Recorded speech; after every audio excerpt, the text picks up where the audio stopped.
Were you 40 at that time? You would think after 44 years of marriage that Cora and Paul Atienza would find Valentine's Day to be a celebration for the young at heart. We don't celebrate Valentine's Day. You could ask her, we don't. I don't give her any flowers, nothing. Food nowadays is mostly vegetables and fish. But for this Prince William County couple, February 14th is the day that altered their lives forever. It was shortness of breath. I thought it was acid reflux, heartburn. In January of 2022, Cora Atienza checked into Inova Fairfax Hospital, only to find out that her heart was damaged far more than she realized. I told her, your life is just like this. You're just in limbo. Very small. You have a very small chance of surviving. And yet, here we are. As part of the transplant process, we do a lot of testing to understand if a heart transplant is likely to help the patient or not.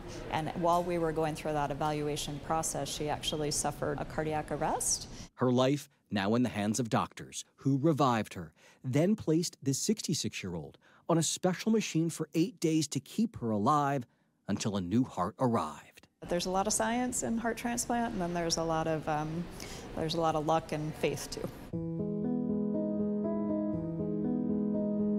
You can call it kismet or a coincidence if you'd like, but the day of Corazon's heart transplant was on Valentine's Day. And my name is Corazon, which means heart in Spanish.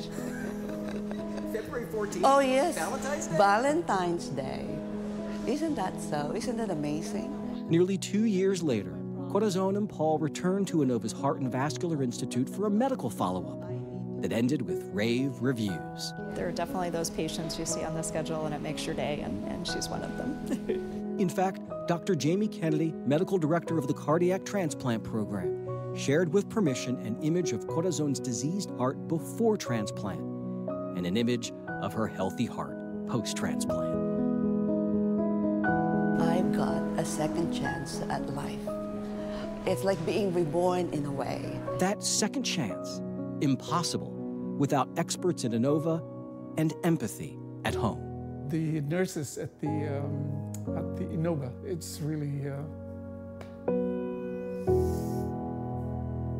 they did something that extraordinary that I cannot know how to express. Thank you. Corazon's husband, Paul, took complete care of his beloved every single day of her recovery. The kind of love you don't just celebrate one day a year. I told her, you're a gift. She's a gift to me. I'm just making chicken with vegetables. To ensure her remaining days are filled with joy, Good, some peppers. Atienza created a bucket list. First, a trip to sunny Florida, then a fishing excursion to Alaska.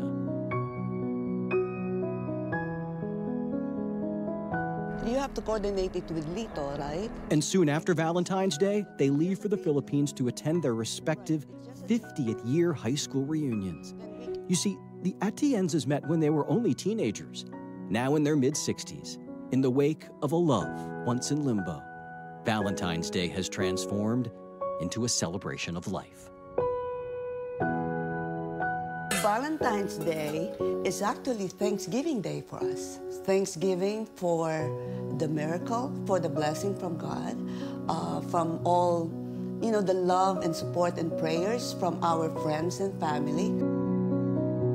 I'm Jay Korf for 7 News.